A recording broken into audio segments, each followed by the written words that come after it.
तीसरा चैप्टर है east India company और क्षेत्रीय राज्य। पहला प्रश्न है बिहार के किस क्षेत्र में फतेह शाही विद्रोह हुआ था। इसका उत्तर हो जाएगा ऑप्शन सी सारण में। इसकी व्याख्या देखते हैं। फतेह शाही का विद्रोह ईस्ट इंडिया कंपनी के खिलाफ बिहार के सारण जिला और भारत में अंग्रेजों के खिलाफ कई विद्रोहों में से पहला विद्रोह था। यह विद्रोह छापामार युद्ध था। फतेह बहादुर शाही अपने अनुयायियों के साथ जंगलों में भाग गए और वह अंग्रेजों के खिलाफ छापामार युद्ध लड़ते थे। अब आगे बढ़ते हैं और अगला प्रश्न है 2 नंबर का कि निम्नलिखित में से कौन सा स्थान टीपू सुल्तान की राजधानी के रूप में प्रसिद्ध था। इसका उत्तर हो जाएगा ऑप्शन ए श्रीरंगपट्टनम। व्याख्या है कि टीपू सुल्तान की राजधानी श्रीरंगपट्टनम थी। टीपू ने अपनी राजधानी श्रीरंगपट्टनम में फ्रांसीसियों से प्रेरित होकर जैकोबिन क्लब की स्थापना की, स्वतंत्रता के वृक्ष को लगाया। टीपू की वीरता से प्रभावित होकर उसके पिता हैदर अली ने ही उसे शेर ए मैसूर की उपाधि दी थी।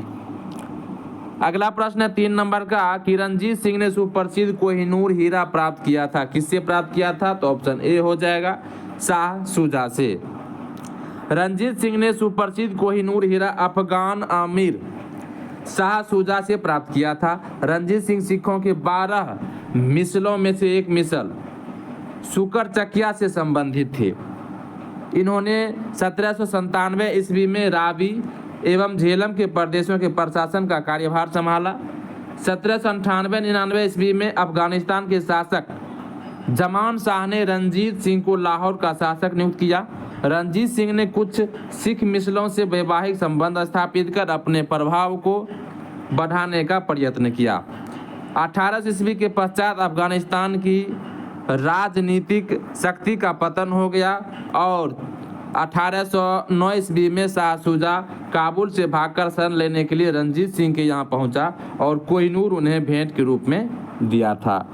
अब अगला प्रश्न है 4 नंबर का कि निम्नलिखित बंगाल के नवाबों में से प्लासी के युद्ध में अंग्रेजों से कौन पराजित हुआ। तो उत्तर सी हो जाएगा सिराजुद्दौला। व्याख्या की प्लासी का युद्ध 23 जून 1757 को मुर्शिदाबाद के दक्षिण में 22 मील दूर नदिया जिले में गंगा नदी के किनारे प्लासी नामक स्थान पर हुआ था। इस युद्ध में एक और ब्रिटिश ईस्ट इंडिया कंपनी की सेना थी, दूसरी ओर बंगाल के नवाब की सेना। कंपनी की सेना ने रॉबर्ट क्लाइव के नेतृत्व में नवाब सिराजुद्दौला को हरा दिया था। 5वां प्रश्न है कि इनमें से किसने अंग्रेजी ईस्ट इंडिया कंपनी के कंट्रोल के खिलाफ बगावत नहीं की थी। इसका उत्तर ऑप्शन बी हो जाएगा हैदराबाद का निजाम। व्याख्या है कि दक्षिण भारत में 1794 ईस्वी में विजयनगरम के राजा को ईस्ट इंडिया कंपनी ने अपनी सेना भंग करने तथा 3 लाख रुपये की भेंट देने को मजबूर किया। राजा ने जब इसे अस्वीकार कर दिया तो कंपनी ने उनकी जागीर जब्त कर ली। राजा ने विद्रोह कर दिया। इसी प्रकार डिंडीगुल तथा मालाबार के पोलीगारों ने भी अंग्रेजी भूमि कर व्यवस्था के विरुद्ध विद्रोह कर दिया। 1801 से 5 ईस्वी तक अभ्यर्पित जिलों तथा उत्तरी अर्काट के जिलों के पोलीगारों का विद्रोह चलता रहा। 1805 ईस्वी में वेलेस्ली ने त्रावणकोर के महाराजा को सहायक संधि करने पर विवश किया। महाराजा ने संधि की शर्तों से अप्रसन्न होकर सहायक कर देने से मना कर दिया। अंग्रेज रेजिडेंट के धृष्टापूर्ण कार्यों के विरुद्ध दीवान वेलुथम्पी ने विद्रोह कर दिया। हैदराबाद का निजाम सदैव ब्रिटिश ईस्ट इंडिया कंपनी का सहायक बना रहा तथा उसने कभी उनके विरुद्ध विद्रोह नहीं किया। अगला प्रश्न है 6 नंबर का कि सम्राट शाह आलम द्वितीय ने ईस्ट इंडिया कंपनी को बंगाल, बिहार तथा उड़ीसा की दीवानी प्रदान की थी। कब की थी? तो ऑप्शन ए हो जाएगा 12 अगस्त 1765 ईस्वी को। व्याख्या है कि शाह आलम ने 12 अगस्त 1765 के फरमान द्वारा बंगाल, बिहार, उड़ीसा की दीवानी अस्थायी रूप से अंग्रेजों को दे दी, जिसके बदले कंपनी सम्राट को 26 लाख रुपया देगी तथा निजामत के व्यय के लिए 53 लाख रुपया देगी। 7वां प्रश्न है कि इलाहाबाद की संधि के बाद रॉबर्ट क्लाइव ने मुर्शिदाबाद का उप दीवान किसे बनाया था? तो ऑप्शन ए हो जाएगा मोहम्मद रजा खान को। इलाहाबाद की संधि 1765 के बाद रॉबर्ट क्लाइव ने मोहम्मद रजा खान को बंगाल के लिए नायाब दीवान बनाया, जो मुर्शिदाबाद में रहकर कार्य करता था, तथा राजा सीताबराय को बिहार का नायाब दीवान बनाया, जो पटना में रहकर कार्य करता था। 8वां प्रश्न है कि निम्नलिखित में से किस मुगल बादशाह को वजीर गाजीउद्दीन ने दिल्ली में दाखिल नहीं होने दिया था? इसका उत्तर ऑप्शन बी हो जाएगा, शाह आलम द्वितीय को। अली गौहर शाह आलम द्वितीय के नाम से दिल्ली के सिंहासन पर बैठा। इसे वजीर गाजीउद्दीन ने दिल्ली में दाखिल नहीं होने दिया था, परंतु 1772 में मराठों महाजी सिंधिया के संरक्षण में शाह आलम द्वितीय वापस दिल्ली लौटा। शाह आलम द्वितीय का पुत्र अकबर शाह द्वितीय मुगल शासक बना। इसके शासनकाल में मुगल सत्ता अंग्रेजों के संरक्षण में आ चुकी थी।